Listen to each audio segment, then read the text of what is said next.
This is a basic timeline of what started this endless war in the Middle East without taking sides. Let's take a look at what happened in the recent past couple of years. 2023, October 7 massacre. Hamas, the Iran-backed group controlling Gaza, launched a surprise attack on over 20 Israeli communities. The assault was strategically executed using a combination of rockets, paragliders, motorcycles, and other vehicles to penetrate Israel Defense Forces. This coordinated attack aimed to cause maximum disruption and casualties within a short period of time. The sudden escalation of violence also drew Hezbollah, the largest non-state actor in the Middle East, into the conflict from Lebanon. Let's dive into the details of how the attack on Israel happened into 4 simplified parts of the operations. Part 1. In the initial phase of the operation, the stage was set for a dramatic and intense start. At around 6:30 in the morning, a staggering 3,000 rockets was launched from Gaza. This onslaught featured a wide array of rockets, including the distinctive homemade Qassam and the potent Iranian-made Fajr rockets. The Iron Dome missile defense system sprang into action to counter almost 60% of the rockets, animated in our recent video. Simultaneously, the skies near the border crackled with powered hang gliders and motorized paragliders and infiltrated the border. These unconventional flying machines serve as an unexpected element of surprise, challenging the air defense system. After the fighters aboard the hang gliders landed, they secured the surrounding terrain, enabling an elite commando unit to subsequently breach the fortified electronic and cement wall constructed by Israel. Part 2. At 7:30, a critical juncture of the operation unfolded as fighters executed a coordinated entry into Israeli territory near the Kerem Shalom crossing. This crossing held immense significance as it served as a pivotal checkpoint between Israel and Gaza, symbolizing a breach into the heart of Israeli territory. Simultaneously, another group of determined fighters launched an assault on Israel's Erez border crossing station. With calculated precision, they employed explosives to shatter the formidable barriers that had stood in their way. Following this daring act, they swiftly sped across the border on motorbikes. Further enhancing their advance, bulldozers were deployed to widen the gaps created by the explosive breaches, facilitating the influx of even more fighters. These additional reinforcements made their entry into Israeli territory aboard 4-wheel drives, steadily expanding their presence within the enemy's borders. The stage was set for a multifaceted and meticulously coordinated operation as they continued their mission deep within Israeli territory. Part 3. A commando unit attacked the Israeli Army's southern Gaza headquarters and jammed its communications, thus preventing personnel from calling their commanders or each other. Part 4. The final part involved moving hostages to Gaza, mostly achieved early in the attack meant for a prisoner exchange. Israel then responded with airstrikes, taking the lives of many Palestinians, both civilians and fighters. To help you understand the basic IDF strategy, let's divide Gaza into 5 parts. We start with North Gaza, then move on to Gaza, followed by Deir al-Balah, Khan Yunis, and finally Rafah and this crossing towards Egypt.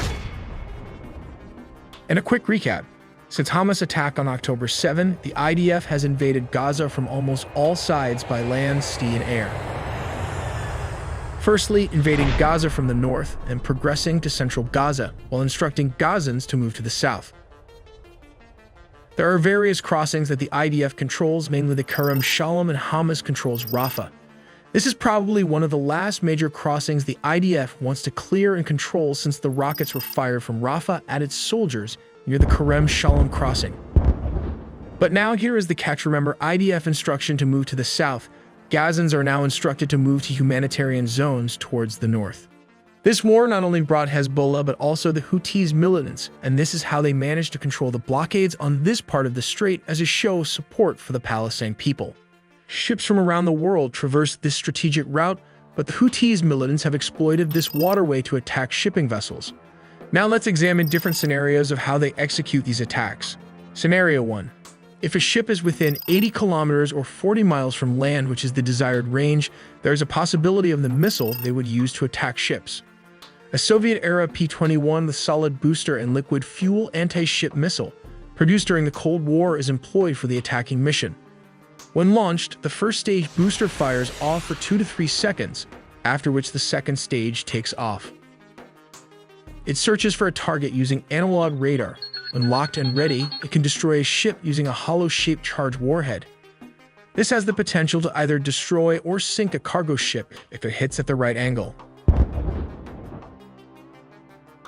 This involves the use of a Soviet-era missile that was re-engineered by the Iranians, converting it into an anti-ship missile.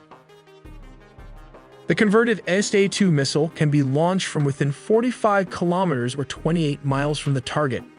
Take, for example, the U.S. destroyers sailing through the Red Sea. The Houthis' forces fired 3 anti-ship ballistic missiles capable of traveling at a speed of Mach 3.5, along with 2 land attack cruise missiles in the southern Red Sea over a 10-hour period that commenced at approximately 6:30 in the morning on December 26. These actions create a psychological impact and disrupt trade routes. Fortunately, the U.S. destroyer's defense system kicks in and successfully destroys the incoming threats. As a result, there was no damage to ships in the area and no injuries were reported. Iran for the first time started attacking Israel. Part 1. Israel launched an attack on the Iranian Damascus embassy in Syria, taking out a couple of Iranian generals. Part 2. Then Iran responded with an attack of around 170 drones launched from Iran towards Israel. An hour later, UAVs were joined by over 30 cruise missiles capable of reaching Israel in just over an hour. Finally, over 120 ballistic missiles, which take just between 10 and 15 minutes to arrive, were launched from Iran. At the same time, drone attacks were launched by the Houthis in Yemen and Iranian-backed militias in Iraq, while Hezbollah fired missiles at Israeli positions in the Golan Heights. Let's explain why they are launched at different time intervals, as these drones usually have a speed of around 114 miles per hour, which translates to approximately 185 kilometers per hour. In comparison, a cruise missile has a speed of around 500 miles per hour, which is about 800 kilometers per hour. A ballistic missile, on the other hand, has a speed of around 3,836 miles per hour, translating to approximately 6,174 kilometers per hour. That is exceptionally fast, and as a result, will catch up swiftly. So in summary, when the drones reach the designated target, the cruise missiles and the ballistic missile will eventually strike their targets at almost the same time. 2024, July 27.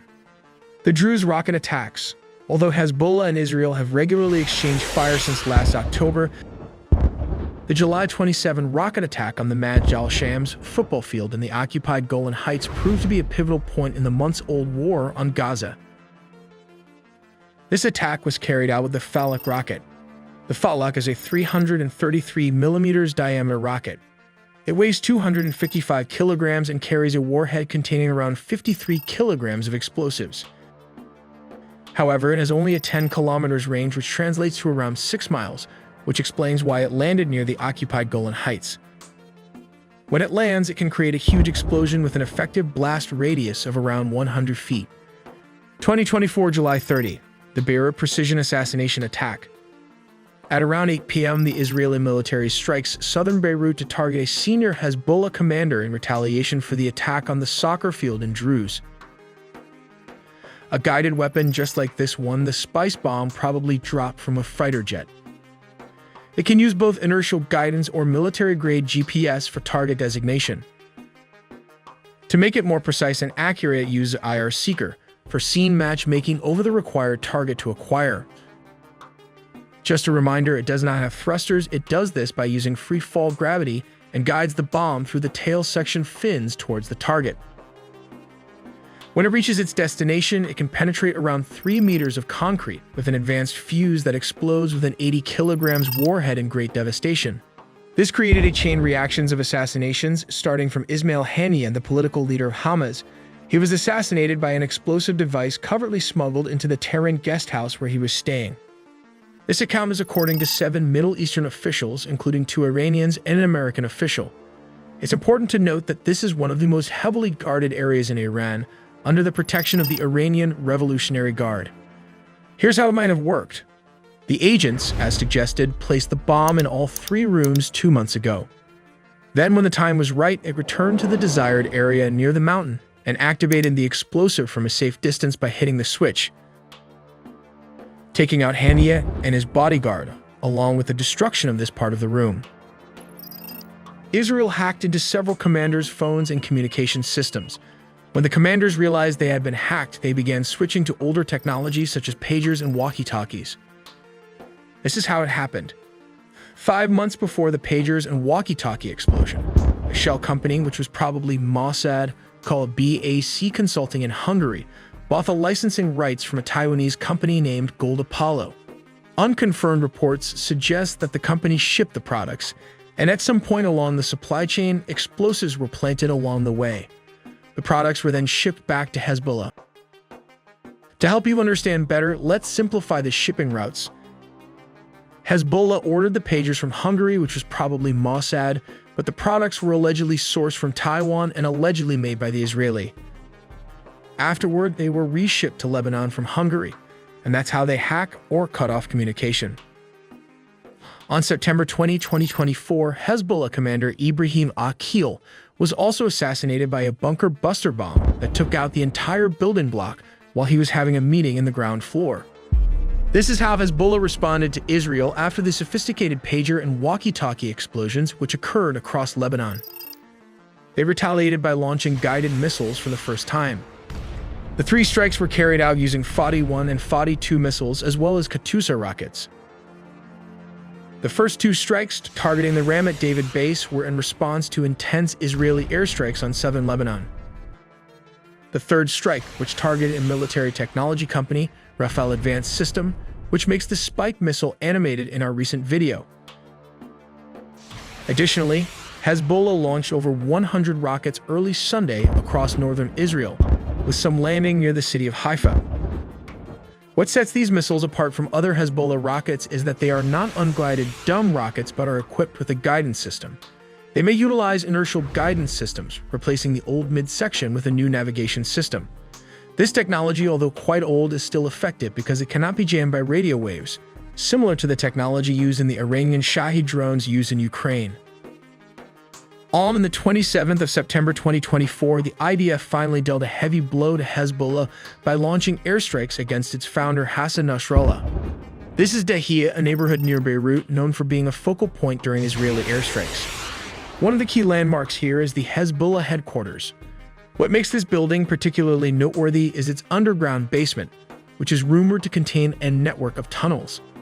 These tunnels are believed to serve as emergency escape routes, adding to the site's strategic importance.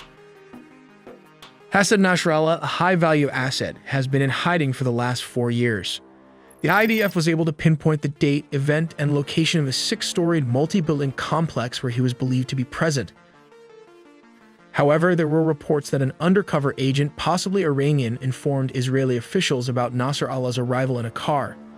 He reportedly arrived at Hezbollah's underground headquarters in the southern suburbs of Beirut for a meeting with several leaders. The tip-off was allegedly received by Israeli officials on the afternoon of Saturday, September 27th. A fighter jet was expected to target and illuminate the building using its laser targeting pod, focusing on one of the specific buildings. Subsequently, a dozen of F-15 jets dropped not 1 but 80 bombs of various types. The tip of the spear would have been the bunker buster bomb that can penetrate through this 6-story building, leveling all 6 structures to the ground and in the process eliminating Hassan Nasrallah in the action. To avenge Hassan Nasrallah assassination, Iran launched around 180 missiles, both hypersonic and ballistic weapons. These missiles traveled more than 1,000 miles from this valley to reach Israel's most populated city and military sites. Iranian ballistic missiles strikes focused on key Israeli military sites such as Nevatim Airbase near Beersheba and Tel Nof Airbase, both of which house the billion-dollar Israeli F-35 fighter jets and other high-value assets. Additional targets included the Hatzerim Airbase in the Negev Desert and the Mossad headquarters in Tel Aviv. We make original videos from scratch, so please do subscribe and hit the notification bell for more videos.